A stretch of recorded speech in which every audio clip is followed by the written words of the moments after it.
Oke teman-teman, kali ini aku akan memberikan kalian cara bagaimana mengolah data regresi berganda. Yang dimana regresi berganda ini itu adalah bagaimana sih kita mengetahui pengaruh X yang lebih dari satu terhadap Y gitu. Contoh pengaruh diskon dan postingan UMKM di sosial media terhadap penjualan. Nah itu harus diketahui pengaruh apa enggak sih. Nah itu akan aku kasih tahu caranya. Sebelum itu, ini aku juga ada sebuah penelitian atau tugas evaluasi akhir semester, yaitu aku meneliti pengaruh kenyamanan dan cara mengajar di kelas Pak Ahmi terhadap kepahaman mahasiswa tentang materi. Nah, di sini outputku itu berupa level ya teman-teman, level 1 sampai 5. Jadi, seberapa nyaman mahasiswa di kelas Pak Ahmi, seberapa cocok dengan cara mengajarnya 1 sampai 5. Terus dari kedua itu seberapa sering sih mahasiswa itu bisa memahami materi yang disampaikan oleh Pak Ahmi gitu. Nah, ini adalah hasil jawaban dari kuesionerku yang tentang pengaruh kenyamanan dan cara mengajar di kelas Pak Ahmi. Itu berupa angka ya teman-teman. Kalau regresi berganda itu harus berupa angka, karena kalau tidak angka nanti kita tidak bisa mengkalkulasi atau menghitungnya dan memprediksi gitu.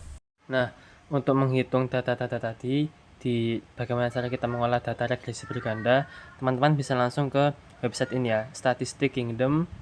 Terus teman-teman cari di paling kanan itu ada yang namanya regresi. Kalian klik, terus ini ada multiple linear regression atau regresi berganda. Nah, itu diklik. Nah, kita scroll ke bawah, ini nggak penting. Nah, teman-teman bisa masukin nih nama datanya. Tadi contohnya X1 kenyamanan, terus X2 cara mengajar, dan Y itu yang dipengaruhi, yaitu kepahaman mahasiswa tentang materi. Nah, data-data level tadi itu dimasukkan ke sini, terus nanti tekan bawah ini calculate. Nah, di sini udah aku masukin nih data-datanya, sama udah aku ganti nama X-nya dan Y-nya. Lalu kita scroll ke bawah. Ini, nah itu pencet calculate. Nah, dari sini teman-teman bisa mengetahui nih. Kita scroll ke bawah, itu namanya ada nanti coefficient table iteration. Kita lihat paling kanan, kita lihat p-value. Nah, kalau p-value-nya ini lebih kecil dari 0,05, berarti itu menandakan bahwa kenyamanan sama cara mengajar di kelas itu sangat mempengaruhi kepahaman materi tentang kepahaman mahasiswa tentang materi.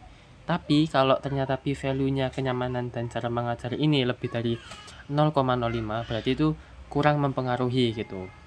Nah, bagaimana terus cara memprediksinya? Kita scroll ke atas. Nah, kita bisa memprediksi dengan memakai rumus ini. Kepahaman materi dan ini ya pokoknya ini. Nah, ini kepahaman materi, terus angka-angka ini. Nah, ini kan rumusnya nih.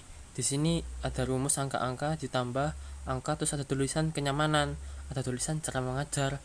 Nah, itu maksudnya gimana? Kepahaman sama ini. Nah, kalian bingung kan? Nah, itu caranya adalah untuk rumus untuk memprediksi. Jadi, misal kalian mau memprediksi kepahaman mahasiswa tentang materi itu, jika kalian memisalkan nih, contoh, kalian di sini memisalkan kenyamanannya 2 dan cara mengajarnya 3. Nah, itu kan dikit nih.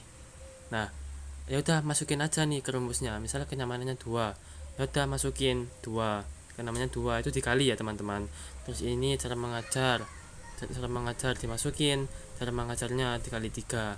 Dihitung, ketemu hasilnya 2,8. Sesuai kan? Jadi sama-sama sedikitnya. Kalau kenyamanan sama cara mengajarnya sedikit, otomatis kepahamannya juga sedikit.